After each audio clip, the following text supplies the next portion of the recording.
afternoon. Good afternoon. As a lawyer, I would like to learn some of the environmental impacts mining the Ring of Fire might have. Can you give me any thoughts on this? Yes, so basically, the Ring of Fire houses over 24,000 First Nations in 34 small communities, and mining in the Ring of Fire could destroy their ancestral land. Of course, the Ring of Fire contributes to a decrease in the animal population, and First Nations people depend heavily on moose, caribou, and other wild fish for their nutrients.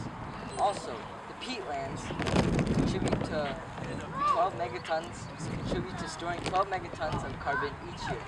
And destroying the peatlands could result in global warming and climate change. Is that bad though? Yes, of course. Very well then, we'll take that into consideration. Thank you for your time. Hard hats on, this is reporter Timmy Time here, and what you're looking at is the Ring of Fire, a 5,000 square kilometer area full of precious minerals such as chromite. Enough chromite here to last North America for 200 years. The minerals in the Ring of Fire are worth up to $17.1 billion to $32 billion that could be added to Ontario's GDP in the next 32 years. As of now, there's no infrastructure here, no power lines and no highways, because that would cost approximately $1.74 billion, but will connect the First Nations people of this land. And you can see some of them here living off the land, and this is how people in Northern Ontario live. As of 2019, Northern First Nations communities are only accessible by aircraft. This will soon change if transportation infrastructure will be constructed so mining companies can access the Ring of Fire. 45.1% of employers used to have a hard time hiring people in Northern Ontario. Now that the Indigenous receive quality education and water purification facilities needed for both the miners and the First Nation communities, the unemployment rate in those communities plummeted. Can't say the same for those who used to live off the land. Now, the Indigenous people have a much harder time making a living off the land they once used.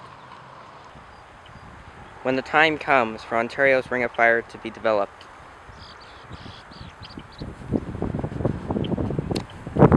all of this will be destroyed. Get to work! This sucks. At least it pays for my child support. We found it!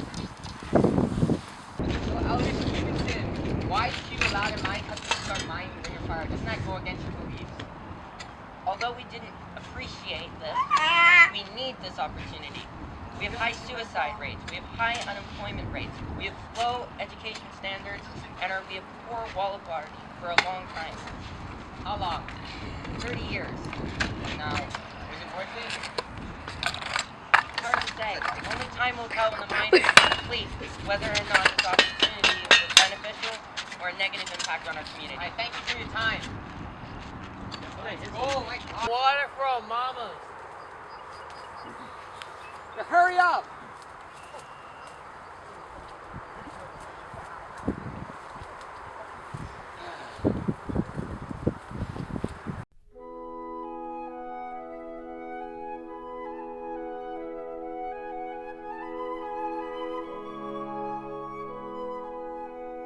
We're cutting this, Jax. Yeah. The middle.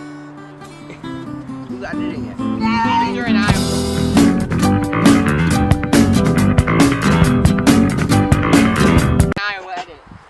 Seriously? Wait, seriously?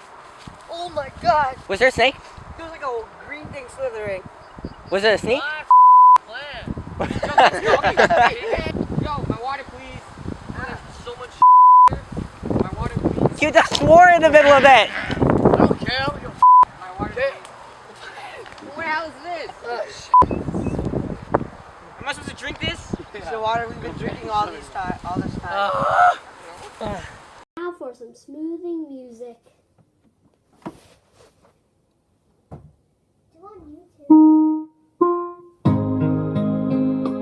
Damn, it's kind of hot. I need a drink.